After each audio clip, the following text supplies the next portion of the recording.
All right, buying Gold Coast. Here we are. We're doing a solo ep today. I love these eps, just kind of what's on my mind, what's thinking. Today I thought I would do, I haven't done one in ages and I might do some more. I had a few people ask, but the Q&A ep. So submitting questions, I'll answer them. Can be, property, business, whatever. A lot of the questions today I've picked 5 of my favorites that were sent through, and a lot of them relate to kind of property on the Gold Coast, different things like that. So be on the lookout for future. Just put it on like Instagram if you're not following. It's just Matt_Srama, Srama.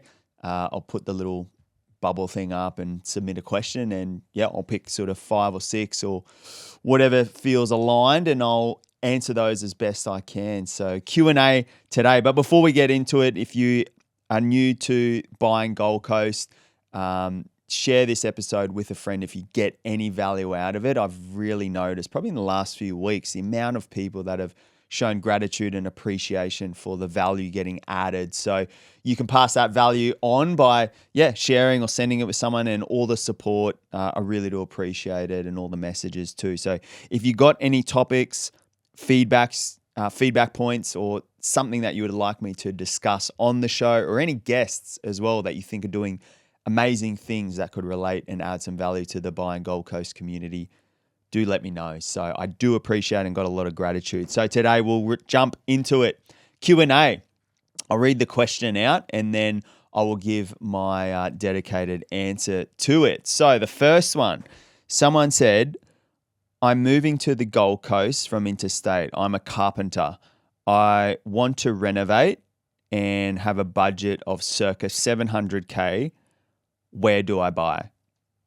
Okay, so a few things to answer that one. Number one is, with any advice I give, obviously it's not financial advice, it's just circumstantial, and I'm assuming a few things here. So I'm assuming he wants to try and build, and I've seen his little photo, was a male, so I could say he, but it sounds like he wants to build something, like in terms of build wealth. Obviously it doesn't sound like it's going to be his forever home. One thing I will say is, not sure whether it's his first one or third one. I've got no idea. Let's assume it's his first property. I always say this, number one, is don't focus on where to buy, focus on how to buy.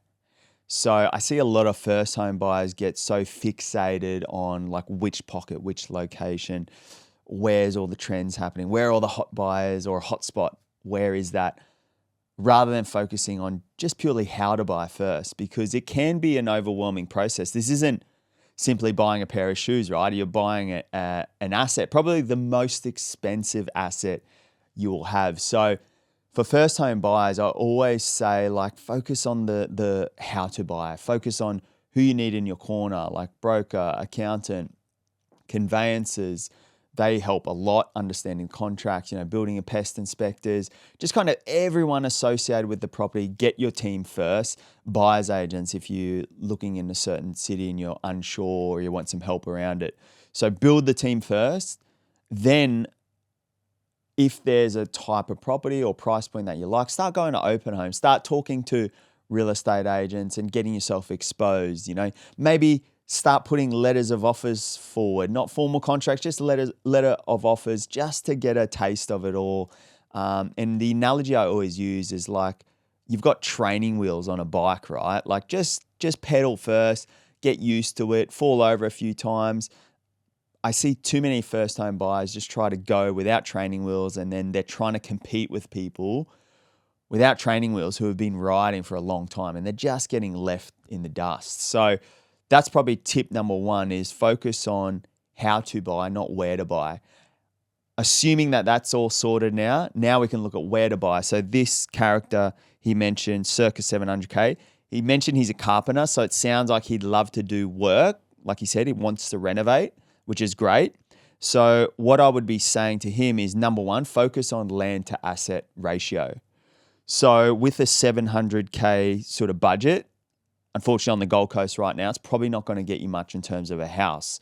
That's okay though. Let's focus on what is the best dwelling we could get in the best location for the funds we have available. So For 700K, I'd be focusing on number one, land to asset ratio. I'd be thinking on good sized parcels of land and then trying to own as much land as I can of that area. So what I mean is, like, if there's, say, a block of units on a 600, 700 square block, I would want to be at least a 1 in 6th owner or 1 in 8th owner. I don't want to be a 1 in 32nd owner. So sticking away from units, complexes that have maybe 12 or more, because what happens is your ownership of land goes down the more units in that complex.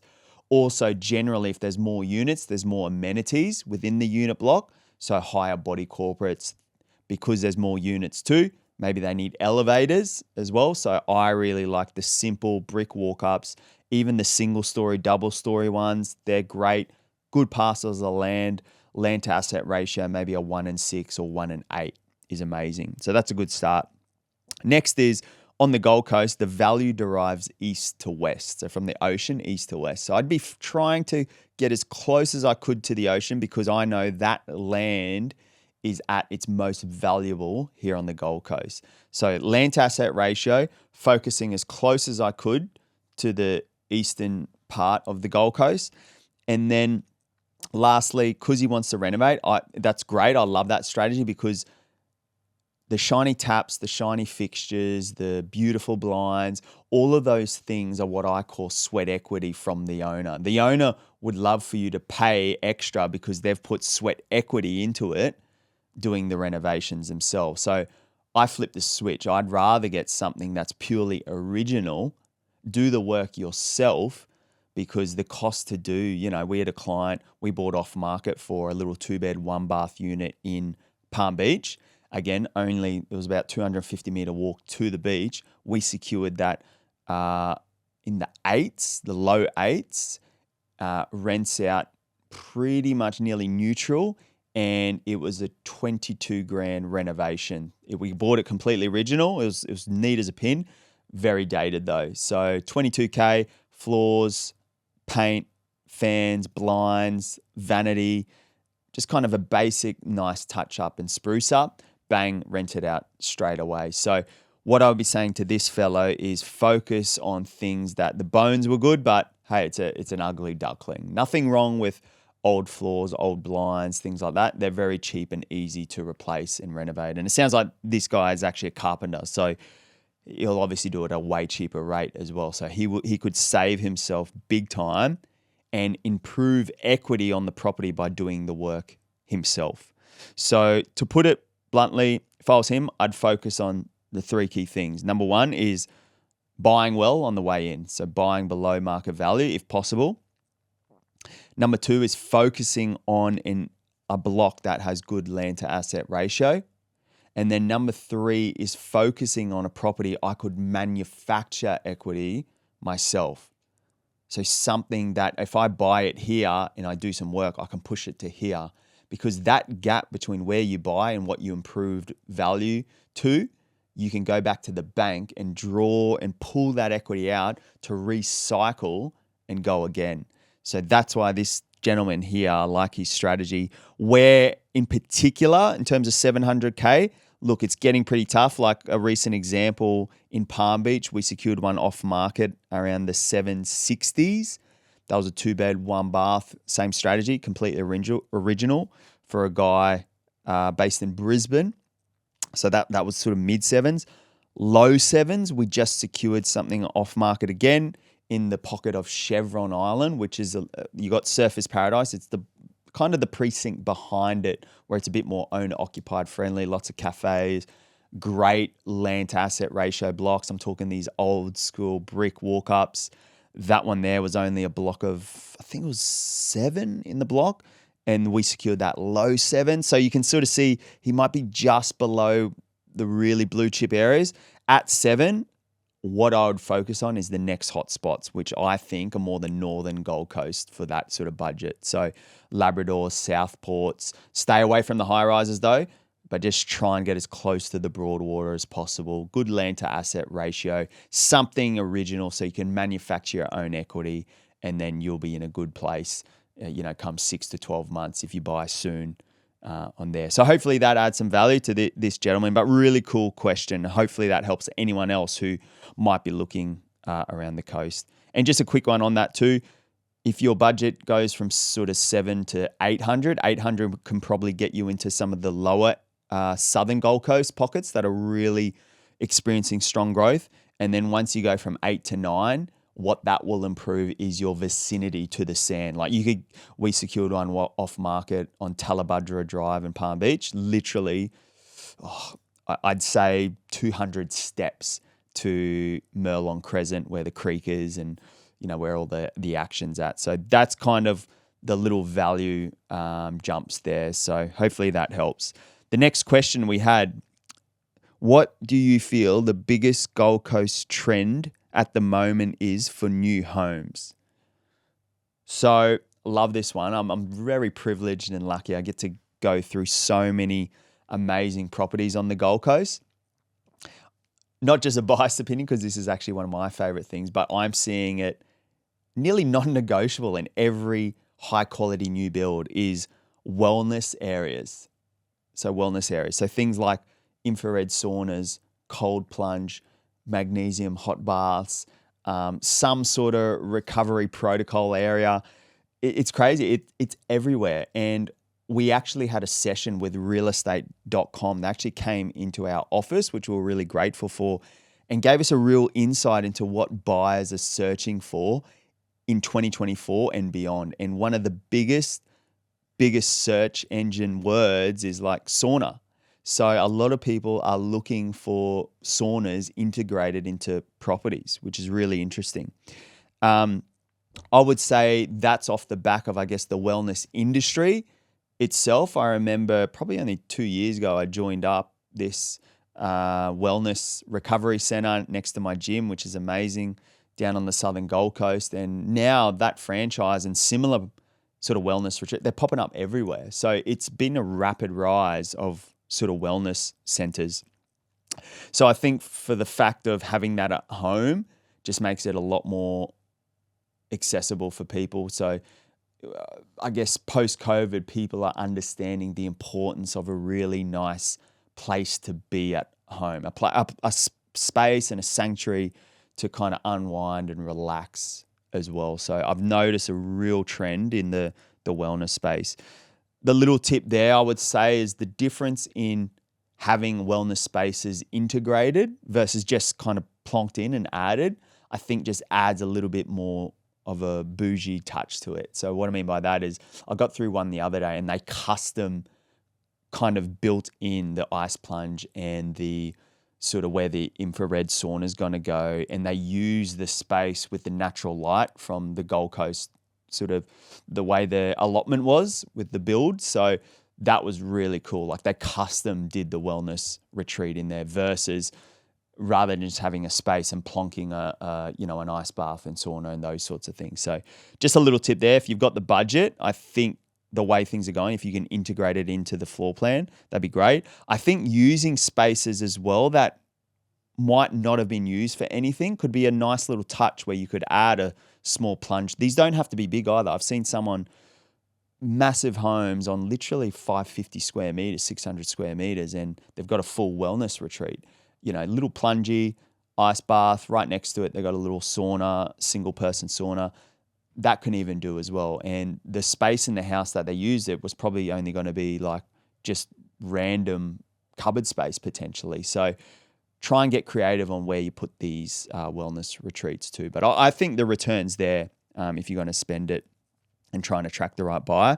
And then the last little trend I've noticed, this is a bit of a different one, is mature trees. So I don't know anything about horticulture or trees or anything like that. I obviously love getting through property and the aesthetics of it. And I don't know, I'm seeing it a lot more is kind of the more mature trees. And I heard they're a bit cheaper too. So could be wrong. Or the landscaper is going to be like, Matt, you're totally wrong there. But from what I've heard and few of the builders I've been chatting to and designers, they're all saying cost for what you get and the look you get. The sort of mature trees are very, very popular at the moment. So watch this space with more mature trees and more wellness areas. especially on the Gold Coast. Next question is, can someone contact you who is selling before engaging an agent? So this person, I'm assuming, might have a property for sale, and he's just talking quickly on the company side. Does our company sell property? No, we don't sell property. We let sales agents sell property. Can people contact us directly, as in terms of direct vendor contact us, if they've got a property they want us to run buyers through? Yes, they can.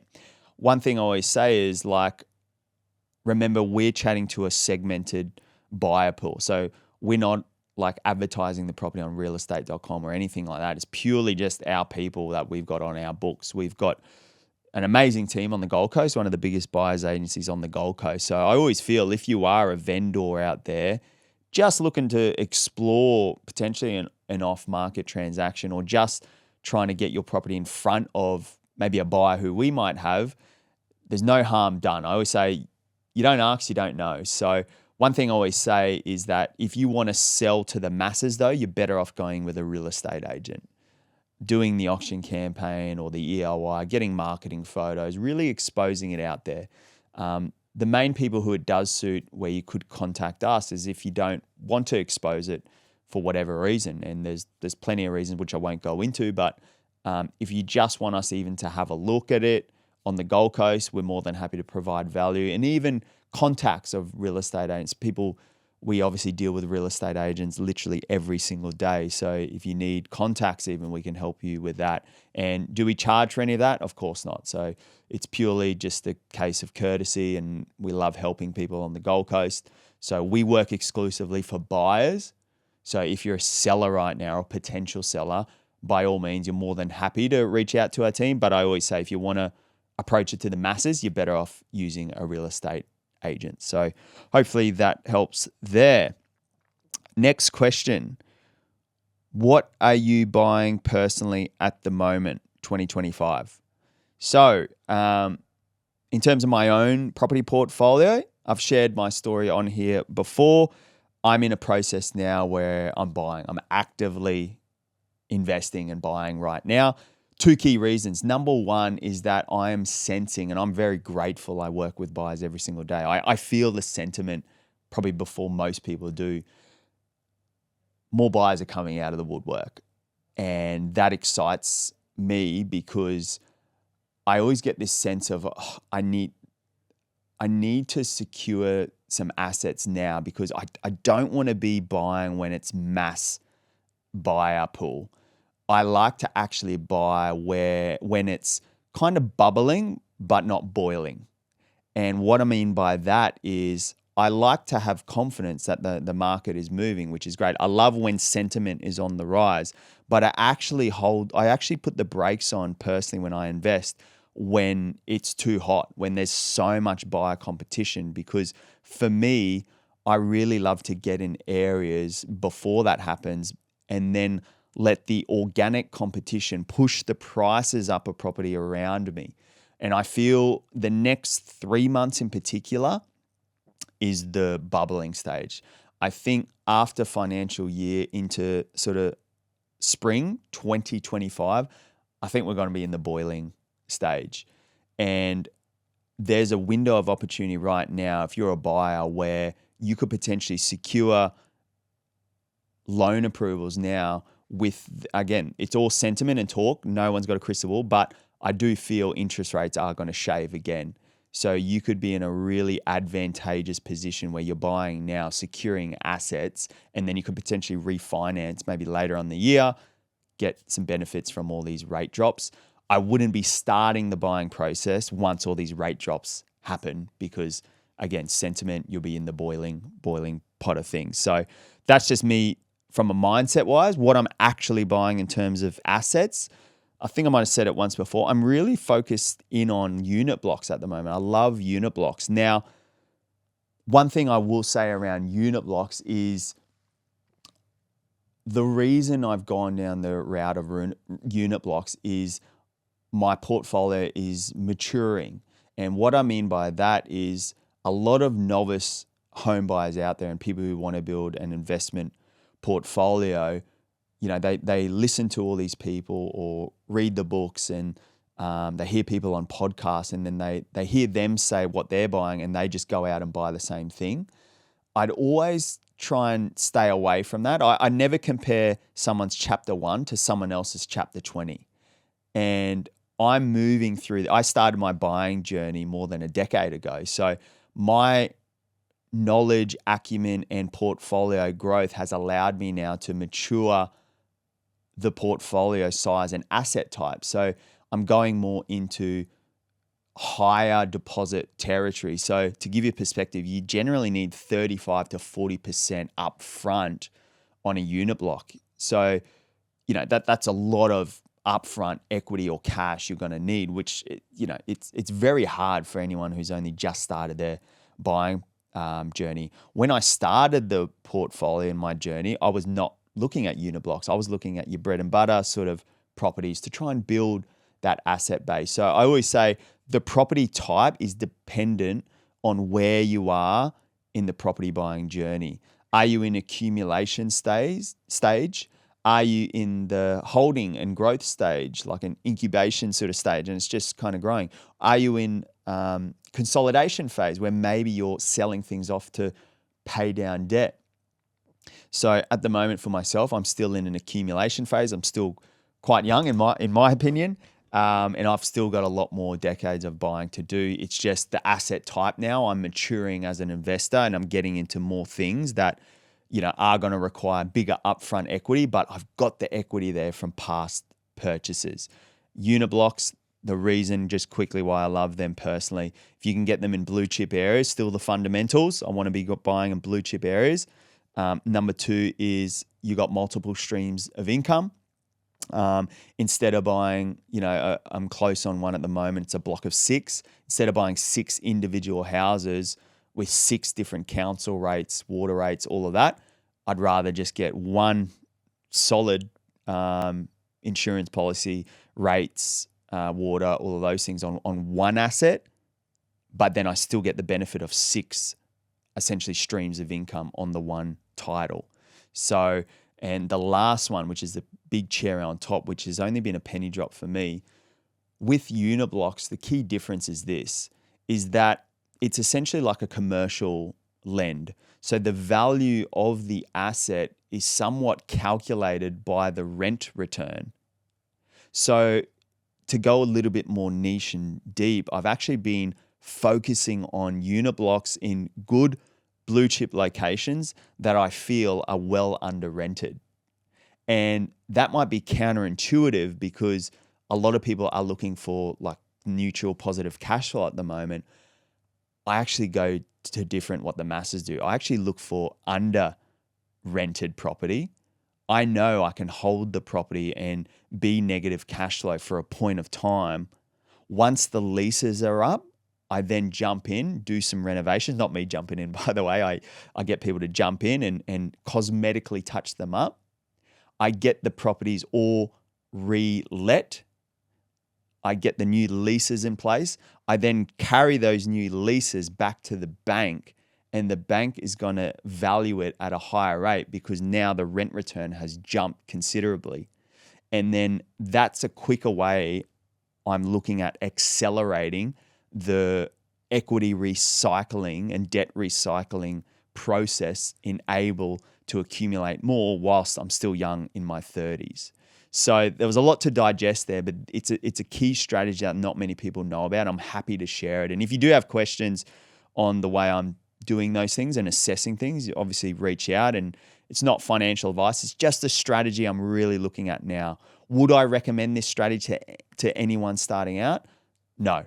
I would recommend the fundamentals, looking at capital growth, looking at things in high growth locations, solid, steady yields that you feel the rental market's going to come up.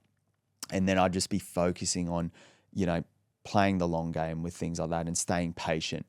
Once you accumulate a good base, then you can be looking at different strategies like what I'm telling you about, like revaluating under rented leases and revaluing. You can look at commercial. You can look at duplex developments. That's another thing I'm looking into as well, is kind of on the side creating an entity where doing constant flips and developments and using cash profits to pay down debt, or again, keeping it in the entity and recycling. So, yeah, hopefully that answered the question on what I'm personally doing. And again, my personal opinion is different to someone else's opinion. There is no right or wrong way. I feel do what's comfortable for you, but I always say do something. Don't get analysis paralysis from kind of all the different strategies and whatever. Time in the market is better than timing the market. So hopefully that one helps anyone out there. And the last question, how are we going for time? We're all good. So I'm 22, currently trying to build my business. What would your advice be to people in their 20s to build a foundation of wealth for my 30s and beyond? Love this question. Love it. So this person in particular trying to build a business, I love that. And 22, and anyone who's in starting business in their 20s, that's amazing. That's a really, really good kind of place to start. My biggest advice to anyone in their 20s is this, knowing what I know now, is that I would be using my 20s to develop two things. Number one is develop my skill set. Number two would be developing my asset base. So develop skill set, develop asset base. That would be the two things I would kind of focus on. Not so much you need to achieve those things. It's just they're my two intentions I would have in my 20s if I had my time over. My skill set and my asset base. My skill set, why I put skill set first is because if you're in your 20s and, not many 20-year-olds, there are people out there for sure, but most 20s are they're just getting by. It's not like they're going to be having savings of 50, 100, 200, 500K like that, right? Sometimes, 5, 10K, 20K, whatever it is. Instead of instead of getting that little bit of 5K savings and, putting it in, an ETF or crypto or whatever it is, like the returns on that are minimal, in my opinion. Again, not financial advice, just my opinion. I would be using what I know now. I would use, if I had 2K savings, 3K savings, and you had an interest in building a business or building kind of like a skill set within a business. Like you don't have to be a business owner. You could be an employee within a business. I would be focusing on doing like a course or mentorship or paying someone who is an expert and a black belt in that field. I would pay them for their time.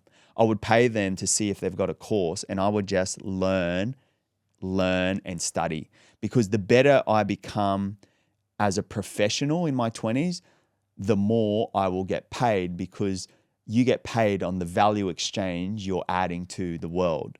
So most 20-year-olds are trying to get paid more, but they're not adding any more value to society. So I would go back and sort of say, I need to invest money into myself. I need to invest my skills to understand how I can add more value to the service, the product, the people in the field that I'm passionate about. And that's another thing too. If I'm in my 20s, I'm doing things I'm kind of passionate about. I see too many go through the usual uni thing and they get to like 25, 26 and they've got a degree and they realize I actually hate what I'm doing. I actually just fell into this because mum and dad told me, or it was just a societal thing I felt I needed to go through. I really believe people in their 20s should be exploring different things. If you want to try this or try that, just go for it. When you're 20s, you can risk those things, I feel. When you find something you love, invest in the self. Then I would be focusing on the next, as I said, I'd be focused on trying to build assets. How do you build assets? You need cash. So once you're adding skills into the world and value, you're going to get an exchange of money. I'd be working hard on saving that money. I believe, yes, there's a cost of living crisis, but I think a lot of it for people in their 20s is we're in a spending crisis. I remember back in my 20s, I used to just always eat. I'd live at home for as long as I could. I would eat just kind of healthy food, but like I'd meal prep everything. I wouldn't eat out. A lot of my mates were going out on Saturday nights, Sunday nights. They had all the stamps on their arm and, they're paying $20 entry 3 times a night because they're jumping from nightclub to nightclub. Again, nothing wrong with that. I'm just saying if you're focused on trying to build a foundational wealth, maybe sacrificing a few nights here and there, maybe just getting to bed earlier and waking up early on a Sunday and learning or going training or just spending time with quality people and just really setting your goals high and going after it. And then when you get to like your 25, your mid-20s, late 20s, all those little sacrifices you made and financial choices that could have been a $20 saving here, $100 saving here. Maybe, again, I love travel, but maybe you don't have to go on that big Kentucky tour and put all your money towards that. Just know that you can do that times 100 later. Maybe just sacrifice that for a hot second, put the money back into your skill set, get better at saving money, build the base, and then I would definitely get into an asset. My preference is obviously property. That's just a personal preference, but I would definitely try and get into some sort of asset.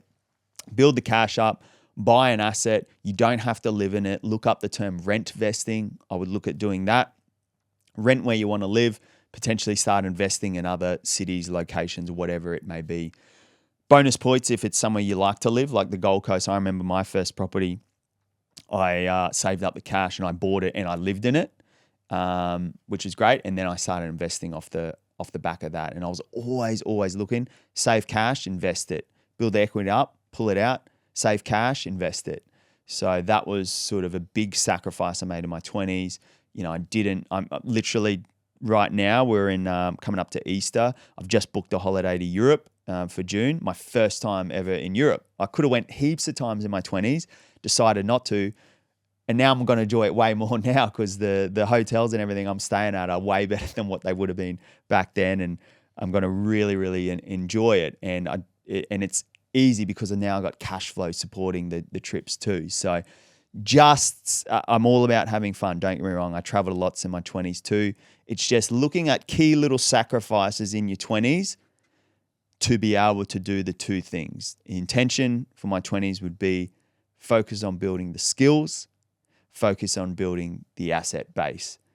Watch what happens when you're in your 30s. And the exciting thing is I cannot wait till I'm in my 40s because everything is just maturing. Everything compounds. It's like a snowball effect. So the earlier you can start on these sorts of journeys and creating these habits, you will be not just a little bit further than your friends. I'm talking like miles and miles and miles ahead of the people around you. So sometimes just putting the ego away, putting the need of validation of others, stay in your lane, do what you want to do and just go for it. And I remember I used to feel like in my 20s I cared so much what other people think. Looking back now, no one cares. No one cares. Just do what you want to do. Go after it and yeah, set the goals high too. Not about achieving the goals. It's about the progress on the person you're going to become in your 20s. That's going to allow you a stronger base and a stronger platform to jump even higher in your 30s. So hopefully that helps that person on that question there. So I love it. I'm really passionate about people in their 20s. I just think it's such a good time. You could be building some really good foundational things there. Cool. So that's the questions for this week. So we had a bit of everything. We had the circa 700K. We had the biggest Gold Coast trend for new homes. We had the can people contact you in terms of sellers? What am I buying personally at the moment? And we had advice to people in their 20s. So if you do have a question, stay tuned. We'll do more of these over the coming months, weeks, whatever it may be. But just personally, if there is any questions, always flick us a message on Instagram, wherever you're absorbing our content. And I'll be more than happy to try and add some value back to you, the listener. So as always, really appreciate you listening in. Leave us a review if you think this added any value and you're getting something out of the show. It does mean a lot. And look forward to next episode on buying Gold Coast.